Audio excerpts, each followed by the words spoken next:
Guys, welcome to my review of Beat Blasters on Psvr. This is my new favourite game. It has shot right to the top of my favourite PSVR games. It is pure arcade fun. It melds together several different genres, several different ideas into one fast-paced, skill-based, amazing experience. I'm absolutely smitten with this game. And I wanted to do a review of it because I've seen quite a lot of other reviews of it on YouTube, and some of them have some complaints that I would say are misguided. I wanted to offer my view on some of those things that were said in other reviews as well. So, Beat Blasters. As you can see, I'm going to have some footage playing, so you can just see this game playing.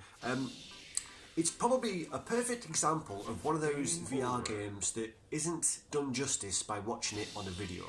Because as you can see, it's quite simplistic looking graphics, flat textures, very simple retro looking graphics really.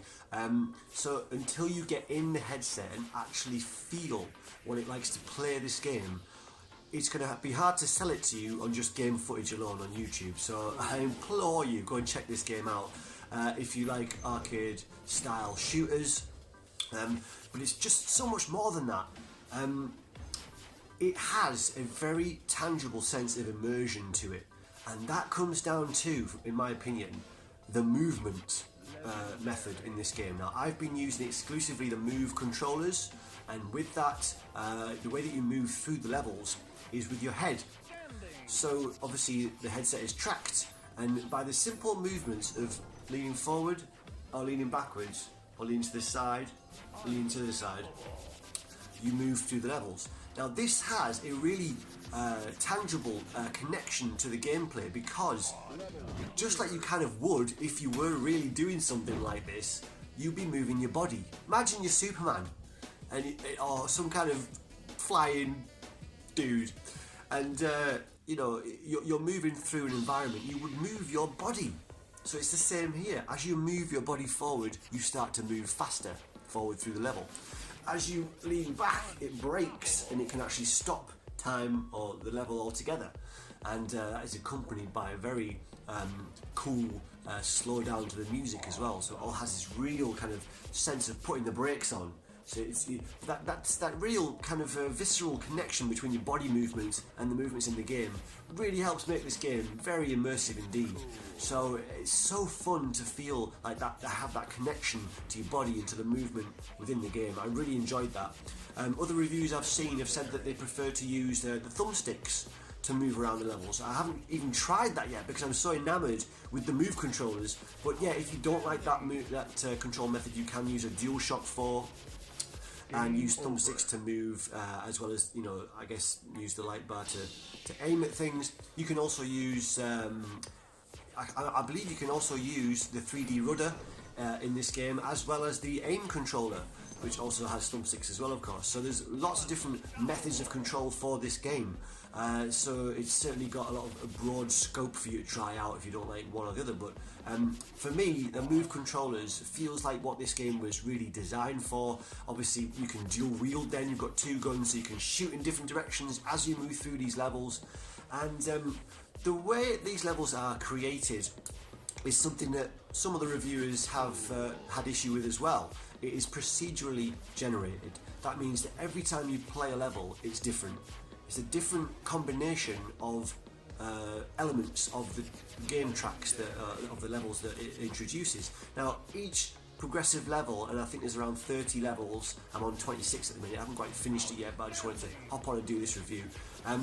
Each progressive level introduces a new element to the levels. So you might have a different kind of baddie, a different kind of enemy to aim at, a different door opening mechanism, a different type of obstacle to get past, a different environmental feature. So you keep seeing new elements to the game being introduced as you move through these levels, and obviously the number of enemies increases as well, so the difficulty does ramp up quite nicely, but fairly, I think.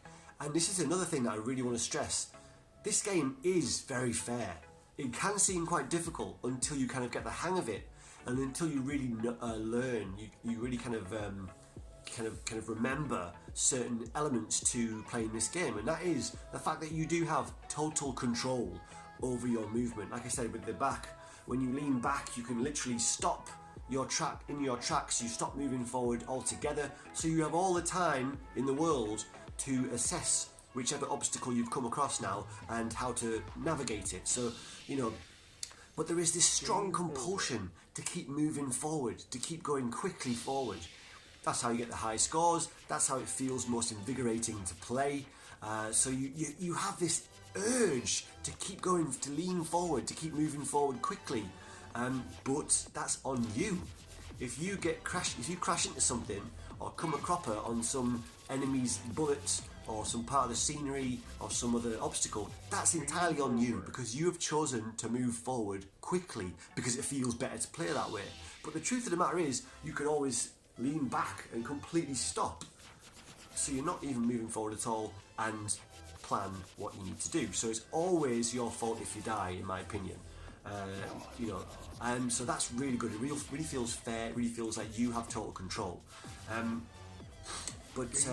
Yeah, so again, very simple looking graphics, but I love that. It has this retro feel to it.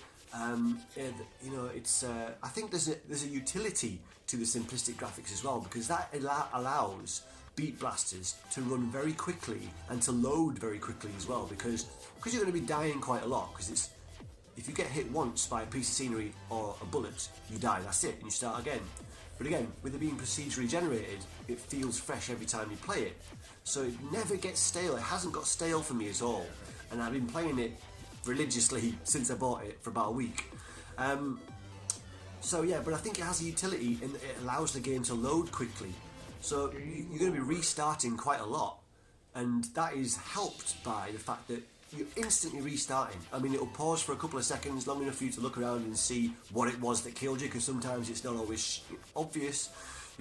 Quite often you'll look down and you'll see one of those, they have these blades that are quite difficult to see if you're not looking closely, because they kind of blend into the scenery a little bit.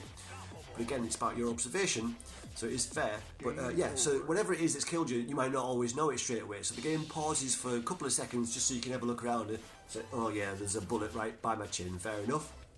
And then you're right back in to start over, to start the level. So there's really, really quick loading times, and I think this probably, to me, seems like it might have been a purposeful decision by the developers to keep the graphic fidelity lower, so that it can have that speed, that immediacy of use. Just one more go vibe is very, very strong in this game, and for me, it's up there with Beat Saber and Super Hot in terms of that.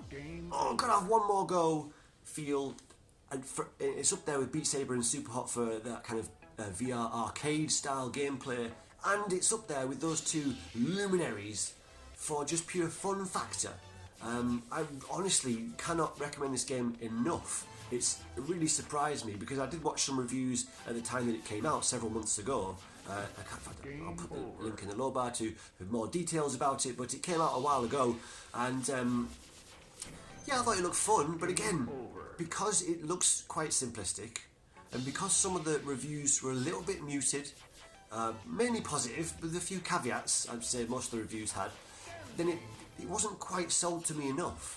But it's in the sale right now, and having picked it up on the sale for about £8, I think, it's an absolute bargain, and it's gone, like I said, right to the top of my favourite PSVR games. And like I said, the immersion side of it, the fact that it's so skill based, and I really enjoy the procedural levels, which mean that you don't ever get used to it. You're having to really get good at the game. You can't just memorise levels and then kind of switch your brain off and just, oh yeah, I know the movements I've got to make, and I know what's going to come up. No, you can't do that. You've got to actually get good at playing this game, and that means that you've got to pay attention 100% of the time, and it means that you're really connected to each obstacle that comes up. So it keeps you on your toes and it keeps you engaged. Now, it is kind of a rhythm game as well. It's very closely linked to the music. Like I said before, when you lean back and slow down time, or even stop time, it also slows down the music, and it kind of reminds you that it has that this game is very closely linked to the music. And so, again, because it's these quite high tempo kind of pumping electronic music, you really feel an urge to lean forward and lean into the music and to go faster and to speed through all these levels. And but yeah, the music is brilliant, and it really helps you to feel that motivation to keep playing, because each track has a new music track. Each level has a new music track. So that's another great element that keeps you interested. Always another way that it always feels fresh. The guns that you're using almost act as part of the music as well. You'll notice that they kind of almost feel like a snare drum or something like that. I'm probably saying the wrong type of drum, but certainly some kind of rhythm. The guns certainly feel like they have some kind of rhythm to them, so it kind of feels like you're almost accentuating the music track that's playing. And of course, you can choose how to